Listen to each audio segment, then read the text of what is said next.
Hello, it's Thursday the 25th of April and we're looking at crypto and technical levels. This is quite a turbulent week in the markets, broader markets, mainly because of earnings and a big bulk of tech earnings. So far on Tuesday we had Tesla, yesterday we had Facebook, which went the wrong way in both cases, and today is a big hefty day again with Microsoft and Google, in addition to a whole bunch more of tech earnings. So this could move the broader markets and can sometimes wobble crypto as well. So we need to watch out for that.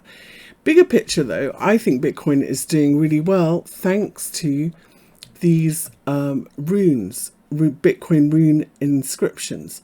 They seem to be, the earnings that these have provided for Bitcoin miners have been huge, massively more, and they've really offset the drop in the subsidy revenue that the block reward gets, which has now dropped to only 3.125 Bitcoin. So I think that this is helping hold Bitcoin up. Now we need to watch out, therefore, that what we don't see is a drop-off in the popularity of these runes, because if that happens, potentially we could see a bit of a bigger fall. The other thing that the negative working the other way, and also a big factor this week, is the monthly Bitcoin options expirations, which are tomorrow. Tomorrow is the last Friday of the month. And we said previously, like a month ago, that people were paying a huge premium for Bitcoin calls above 70,000. So unless the end of April closed above 70,000, they were going to be in a little bit of a loss situation. And Bitcoin market makers don't like to lose. And so they are also keeping it down, I think, until it happens. So I think if we're going to see a bottom in Bitcoin from this so far very bullish sideways correction, it's likely not going to happen before tomorrow and we get this option expiration out of the way. So let's talk about where we are bigger picture. On the daily here in Bitcoin, we've got a bearish reversal of these daily moving averages. This is a 20 and the 50. And very often when you come back to your moving averages from underneath and retest them, you either go sideways or you have a bigger correction. It's very difficult for the market to get through that kind of bearish cross of moving averages first time. You always get a little bit of a pullback. You can see every time here.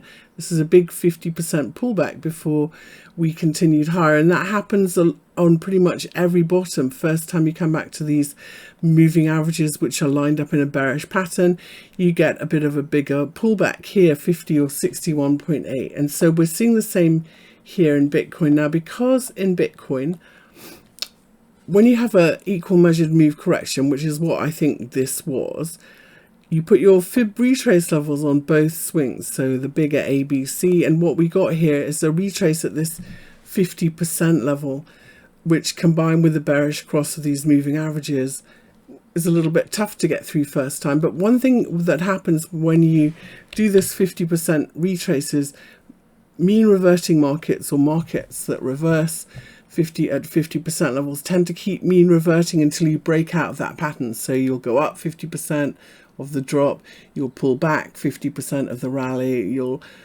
rally 50% of the drop, and so on until you break out from that pattern.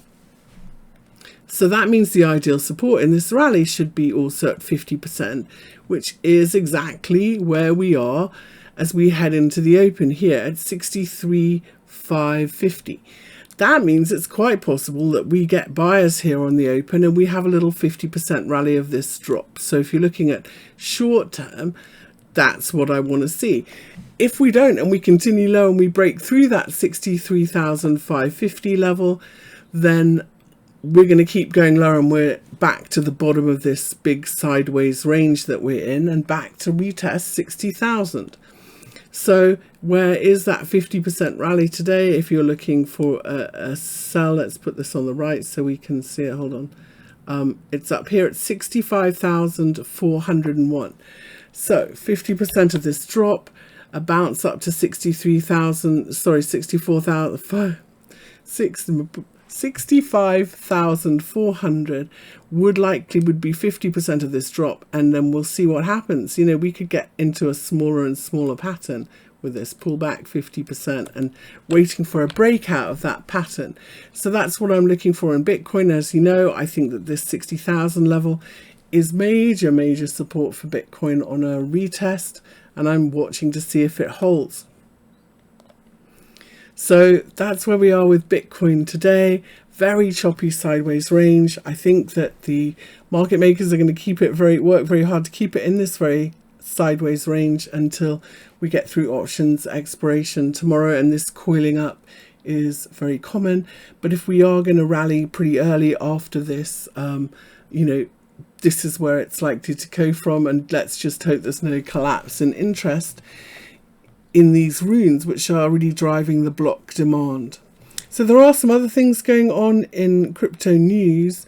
One of the things is the SEC. You know, it was very quiet about the Wells notice against Uniswap, and Wells notices are when the SEC issue a warning to a company about a criminal complaint, and more often than not they do end up with a lawsuit unless Uniswap can settle it. Now, as a result of that, one of the things that also happened this week was a lobbying group called Blockchain Association and the Crypto Freedom Alliance of Texas filed a lawsuit against the SEC regarding a rule change that had happened very quietly under Gary Gensler. And the rule change proposed a change in who is described as a dealer. Because if you're a dealer or described as a dealer or defined as a dealer in US securities law, you have quite substantial regulation and oversight into what you can do and what you can't do. And he proposed widening the description of a dealer to not just exchanges, but for example, if you put money into a liquidity pool for an automatic market maker, those are also going to be described as dealers. And this would be quite a challenge. Quite a lot of people put money into these liquidity pools, and then they would have quite stringent oversight and compliance costs put on these liquidity pools. And so they're challenging the SEC widening their definition of dealers. Let's see. So this is going to have a really big impact on decentralized finance platforms and decentralized exchanges. So that's what's going on there. And in terms of bigger crypto news, I think the big news really this week, as much as we have got US inflation data tomorrow, the big news this week in terms of crypto is going to be the options expiration tomorrow, which is going to be quite a big one. Okay, so we've talked about what we're looking for in Bitcoin. Let's talk about ETH and ETH Bitcoin now. One of the things that I'm looking for this is Ethereum Bitcoin on a monthly basis. If we look at this lovely big ABC on the monthly we made, where did we rally back to here? 50% level. That was precisely then the highs here in ETH and Bitcoin. And so now I'm looking at ETH Bitcoin because I'm looking for when is ETH, especially, you know, with the decision on the Ethereum ETF coming up in, let's get rid of that and get rid of this. With the decision on the ETH ETF coming up, I'm looking for when are we going to be buying ETH against Bitcoin. And if I measure from this low to this high, I'm a little bit concerned here on this monthly that we seem to be losing this big 50% support level and potentially making a bigger harmonic pattern here. And so for me, 0.0522 ETH against Bitcoin is what I want to see this back above, if we are, which is the level that we lost in April and had held for quite a long time as support. For me, a 0.05226, a back above that level would say ETH Bitcoin is on its way up again. At the moment, it could become resistance and we could continue lower. So for me, watching ETH against Bitcoin, not quite ready to do it yet. I'm watching for a bottoming pattern here on the lower time frames on the daily. We're still holding sideways. We've been going sideways for 10 days. underneath this daily 20 moving average. It's a little bit double toppy. It makes me think that we are going to see at minimum another level of correction lower before this has an attempt at higher. So ETH kind of not top of my, I prefer, to be watching Bitcoin unless this reverses, and without a reversal in ETH, that's off my menu as well. Now let's take a look at Chainlink. Another one that I kind of like. As you know, we had this lovely consolidation on the lows here. We've had a very nice 5-wave rally up from this. So a very nice 3-wave pullback to these moving averages, for me, is a really nice long entry. If I put my regular candles on, we are a little bit sideways. And I'm watching for a bottom in this one to buy for myself, and don't quite see the price action I need yet. What I'm also a little bit concerned about is how long we went sideways in this price range last year. 3 months, so potentially we're not quite ready to go higher. I am watching for evidence of a bottoming pattern. Now, what I'd really like to see is a very nice 5-wave up and then a 3-wave pullback. At the moment, we have got rejected at the daily moving averages. We are still in a downtrend, so we need to wait for a bigger bottoming pattern. And potentially, if I look at fib levels, and could we, one of the nicest trades you get are false breakdowns. So we've got this sideways range and a false breakdown of this sideways range last time when the first time we came here gave us a really nice bounce. So one of those again would be pretty nice. It may be though that we need to go sideways here and wait for this weekly 50 moving average to catch up. The other thing I'm looking at is fib patterns in Chainlink. So if we go all the way from the all-time lows to the all-time highs, we bounced here from a textbook 886 fib level, got above this 786 and reversed at the 61.8. Now normally when you reverse an 886 fib, your first target is the 50%, which would be up here. Your second target is the 236 fib. So two upside targets are 26.5 and 40.5. You're not going to do it in one swing. You're going to do it in at least 3. So if this is our first 5-wave rally, we're going to have a pullback, and this will be our next target then. So those are the targets I'm looking for. And so then the next question is, what would make me wrong? Well, back underneath this 786 fib that we broke above would make me wrong. And it also, quite often in crypto, is also the level where you want to be looking to buy. So 11.465 is the key level that I'm watching, or basically 11.5 area, is if we get a proper false breakdown or a retest of these lows or a typical, that for me is the bull bear line underneath it. I am going to kind of take this off my menu. So 11.5 and still in a sideways consolidation, but definitely Link is on my list to watch for an entry. Let's talk about Solana. So Solana for me is just like ETH, right? If you want to sell your Bitcoin and buy some Solana, you kind of want it to be outperforming. And at the moment, we've had quite a significant pullback. So I'm looking at Solana versus Bitcoin. We'll also look at Solana versus ETH. Now, in this one, we have done a textbook 61.8. So when I put my fibs from this high to this low. When you reverse at a 61.8, your where you pull back to is the 38.2, which is what we've done here. We've also pulled back very nicely to these weekly moving averages, and we're holding them. So if we're just waiting for the signal that this is turning up again, and it's just not quite there yet. I was watching this very closely this week, see what happened at this 20 moving average, and it may be that we need a kind of bigger pullback. Quite often when you do these sideways choppy patterns, the third wave, so say this is a big 1, 2, 3, and this, I'm not sure. This next wave is quite often a 5-wave to finish. So it may be that we need to do another leg lower and a retest of these lows at 1800. So not yet a buy signal. Also, this also looks like a 3-wave correction back to the moving averages.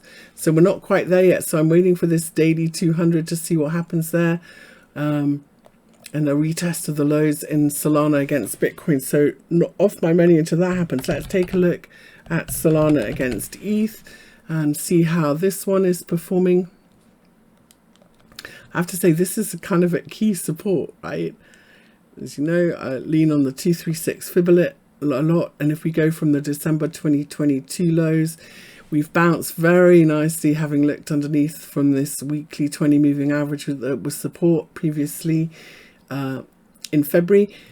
And if we're going to go underneath it, we are likely to see a bigger pullback, potentially 50% of this entire rally and back to 0.032. That would make sense, you know, with it in ETH ETF coming up and not an ETF for Solana. That wouldn't be a big surprise. And so I have to say, if we close the week and hold underneath 0.046, back to 0.032 would be where I would be looking to load up with ETH again, and looking for it to outperform, looking for Solana to outperform ETH again. So not quite on my list yet in that one either. Let's do some more. INJ is another one. Underperforming Bitcoin. Now, I've been watching this one. When I draw my fibs, you know, if you draw your fibs from all-time lows, you're never sure whether you've got the full history on the exchange that you're looking at.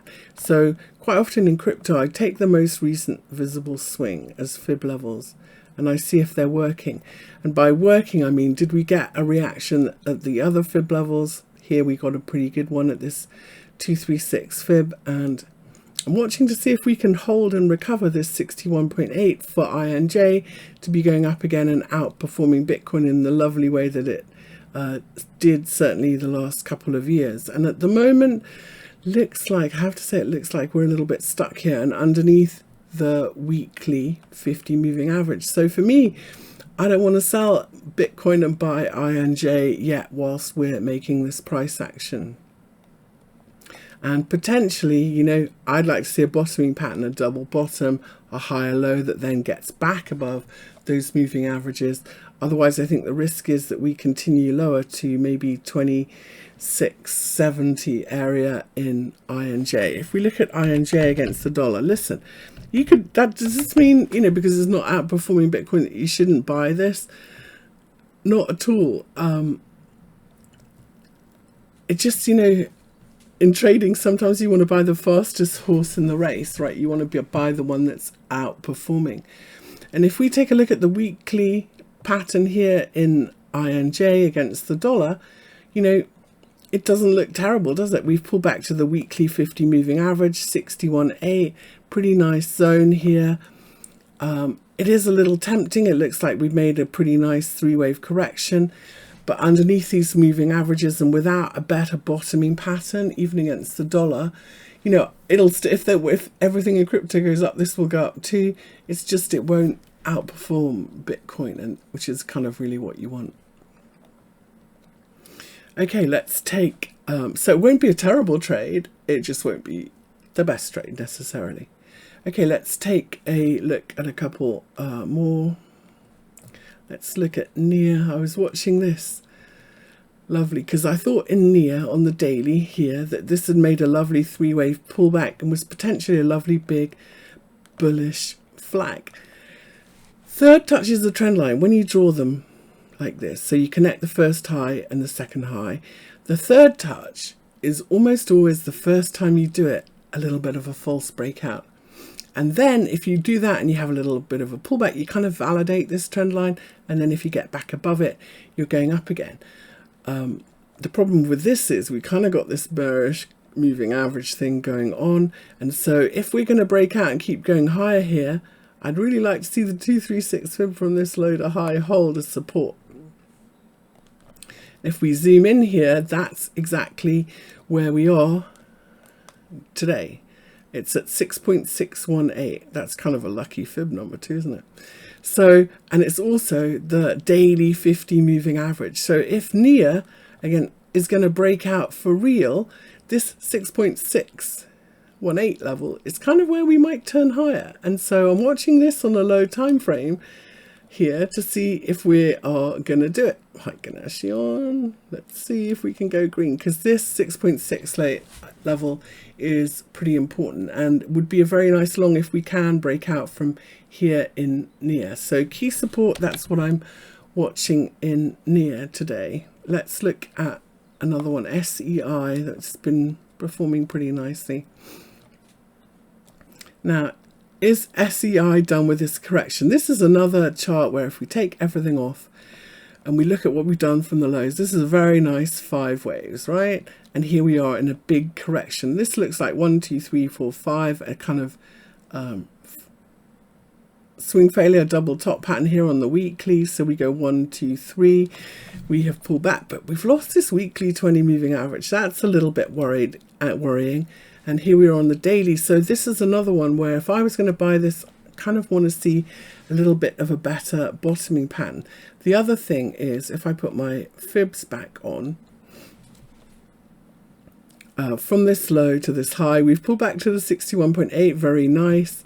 The main resistance, if we're wrong here, if we do another leg higher, this is between the 61.8 fib and the 38.2 fib is kind of the golden ratio zone where you sometimes go back and forward. But if you don't use fibs, just looking at these daily moving averages, that we've also got bearish, we've also got a bearish pattern here in these moving averages.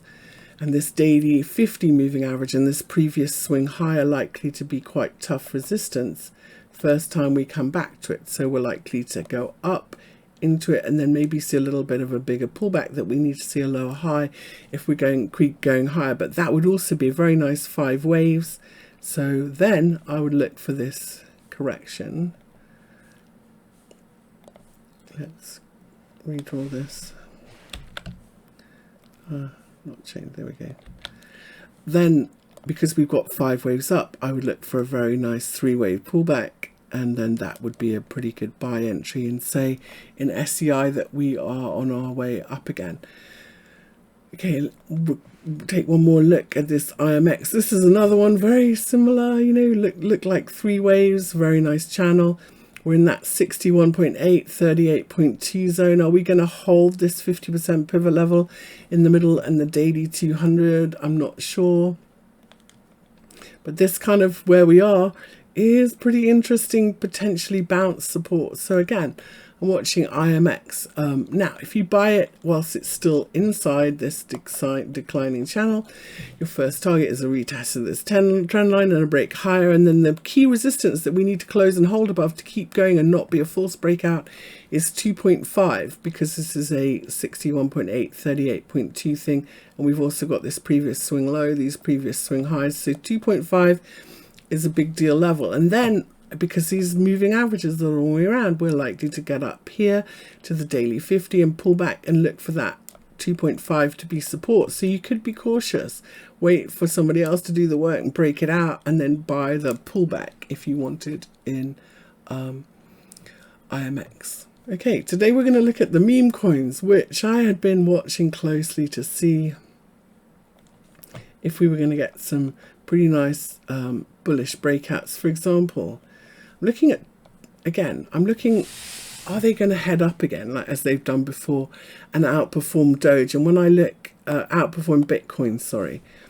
And I'm a little bit concerned when I look at this on the monthly, at this sideways range and holding underneath these monthly moving averages for Doge. We really have got a really clear, defined sideways range. And if we look at this on the weekly, it's the weekly 200 moving average, which is also a little bit of a big deal. So, and unfortunately, if we break out from this sideways range and continue lower, at the moment it's very, gosh, look at this tight range. So when we're doing this, it means that Doge is moving the way Bitcoin moves.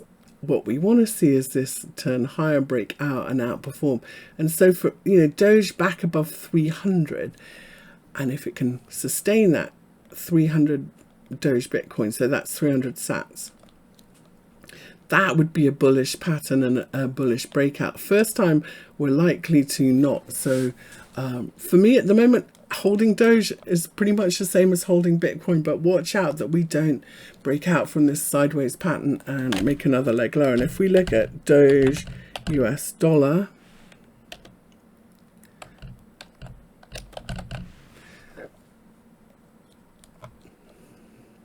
bigger picture here on the monthly, know how that 236 fib is really important. So from this high to this low, that was our first target, 0.217. We've gotten rejected there. We could see likely a little bit of a bigger pullback. Now, as you know, if it's got rejected at this 236 fib, the fib you're going to look at that says whether you're going to have a bigger pullback or not is on both swings and underneath this 236 fib. Now, for me, this looks pretty nice on the weekly because we're bouncing from a 50% retrace, big deal. Weekly 20 moving average, really big deal. So we want to see if this level holds, and at the moment, it's not. Our sideways range is really defined by this, and we've got a bearish cross of these moving averages. So if we were to lose this 50% level, we are likely to see another swing lower back to the 200 moving average and a fifth wave lower in Doge. So not a buy signal yet. I'm watching to see if this support holds in this one. Let's take a look at with dog with hat and see how we're doing in this one, because we've got pretty similar concerns. So first off, if we look at our fibs from the high in March to the low in March to the high that we made at the end of March. So this is a daily chart, and this is the month of March. We did a very nice 61.8, 38.2 move, and so this 50% level here is key. 2.9. We continue underneath 2.9. We're likely to go back to this and potentially another swing lower down to 1.82. So on the daily, key support today here, and this is our choppy sideways range. Now, if I put fibs on the other way,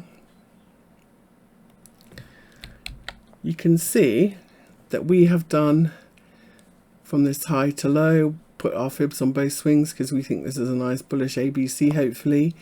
We've reversed at this 50% level, which means if we lose that 2.9 support, we're going to go retrace 50%. Because remember, 50% mean reverting markets tend to keep mean reverting, and that's where you're going to look for support. And so this means back to 2.76. If we lose 2.76 then. So underneath 2.9, 2.76 is next. And if this breaks, it has broken this 50% pattern, and this kind of points to another leg lower, unfortunately for whiff. So not quite the bottom we are looking for yet. This is a little bit of a bearish look and a little bit of a three-wave pattern, and potentially we are likely to come back to these. There's a really interesting support and resistance level from way back in this one. I think we can move it down so it kind of comes in. We look at closes, it's kind of around here, around 2.2, and I think 2.2 is where we're likely to come back towards if we break this 50% level. So not quite the bottom we're looking for in this one. What about Pepe? Another interesting chart. Now if we take everything off in this one, let's look at it. Pats on a weekly. This is another one which I think made a very nice 5 waves up, and if we look at it on the daily, it's a little bit easier to see that this was a kind of, and then followed by a very nice 3-wave correction, right? So if we measure the swings, this in Pepe, this is a textbook equal measured move, right? This swing and this swing are equal. We got above the 61.8, which kind of confirms it for me, as that the problem is, remember, just this is exactly like Bitcoin. So if you put your fibs on from this high to low, where are we struggling? 61.8, 38.2. We are likely to see, if we can't get back above 739, we are likely to see a bigger pullback to 657. And then we want to see a 5th wave up to say we're going up in Pepe. Of all of them, I think Pepe is perhaps, of the meme coins, the best setup for me, especially if we can hold on here and hold above this daily 50 moving average, because the thing when your moving averages are bearish and the wrong way round, if you can get above them and hold above them, they become support and you can keep going higher. So the three meme coins that we looked at today, definitely Pepe for me is better set. But if we continue lower, if the whole market continues lower, I'm going to be looking for 657 to hold in Pepe. Okay, I hope that's useful. If there's anything you'd like me to look at or you think's interesting out there, send me a message.